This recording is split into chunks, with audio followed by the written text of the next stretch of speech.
નમસ્કાર મિત્રો, learning જીકેની YouTube ચેનલમાં આપ સૌ મિત્રોનું સ્વાગત છે। 5 મિનિટના નાના વિડીયોમાં આઈપીએલની સંપૂર્ણ માહિતી મેળવીએ। આઈપીએલ એટલે કે ઇન્ડિયન પ્રીમિયર લીગ।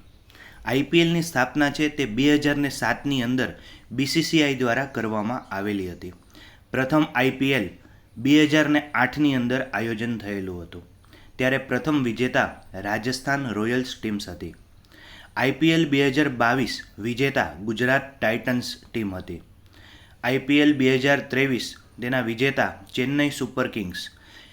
યાદ રાખીએ, ચેન્નઈ સુપર કિંગ્સ અત્યાર સુધીમાં 5 વખત જે છે વિજેતા થયેલ છે, 2010, 2011, 2018, 2021 તેમજ 2023।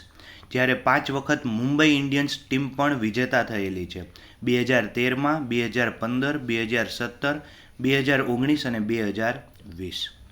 આ વખતના આઈપીએલની જેમ વાત કરીએ તેમ આઈપીએલમાં સૌથી વધુ રન અત્યાર સુધીમાં વિરાટ કોહલીના થયેલા છે, 8004 આરસીબી।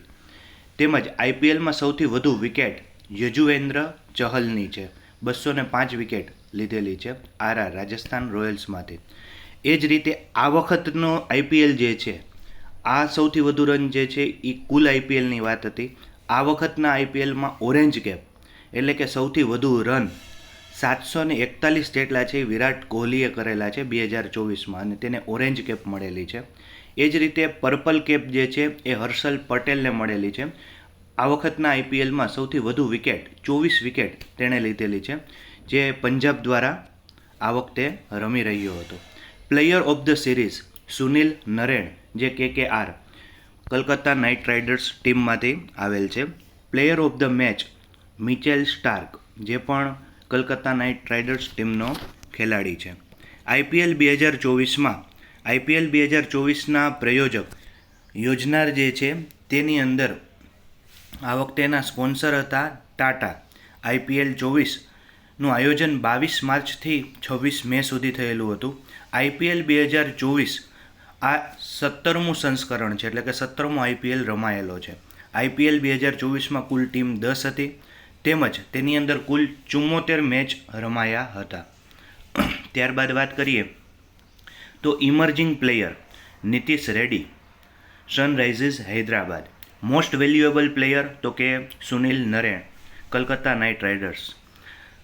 હાઈએસ્ટ સ્કોર માર્ક સ્ટોઇનિસનો છે, 124 અણનમ હતો। સૌથી વધુ સદી આ વખતે જોસ બટલરે 2 સદી મારેલી છે। સૌથી વધુ અર્ધ સદી રજત પાટીદાર, જેણે 5 સદી મારેલી છે, અર્ધ સદી 50 રન। સૌથી વધુ સિક્સ અભિષેક શર્મા, 42 સિક્સ મારેલી છે। આઈપીએલ 24નો સૌથી મોંઘો ખેલાડી મિચેલ સ્ટાર્ક છે, 24.75 કરોડમાં તેની હરાજી થયેલી। ફાઇનલ મેચ તો કે સ્ટેડિયમ છે ચિદમ્બરમ સ્ટેડિયમ, ચેન્નઈની અંદર આવેલું છે, ત્યાં ફાઇનલ મેચ રમાઈ હતી। બંને ટીમ તો કે સનરાઇઝર્સ હૈદરાબાદ તેમજ કલકત્તા નાઇટ રાઇડર્સ, જેની અંદર કલકત્તા નાઇટ રાઇડર્સ છે તે વિજેતા થયેલી હતી, અને અંતિમ મેચ 26 મે 2024ની અંદર રમાયેલો હતો। કલકત્તા નાઇટ રાઇડર્સના કેપ્ટનનું નામ છે શ્રેયસ અય્યર, અને વિજેતા ટીમને 20 કરોડ રૂપિયા આપવામાં આવેલા, તેમજ ઉપવિજેતા ટીમ જે છે તેના કપ્તાન છે પેન્ટ કમિશ, તેમને 13 કરોડ મળેલા। ત્રીજા સ્થાન ઉપર રહેલ છે રાજસ્થાન રોયલ્સ, જેમને 7 કરોડ મળેલા, તેમજ ચોથા સ્થાન ઉપર છે આરસીબી, જેમને 6.5 કરોડ રૂપિયા મળેલા। જો વિડીયો પસંદ આવ્યો હોય તો અચૂક લાઈક કરજો, અને કંઈ જ સૂચન હોય તો જરૂર જણાવજો।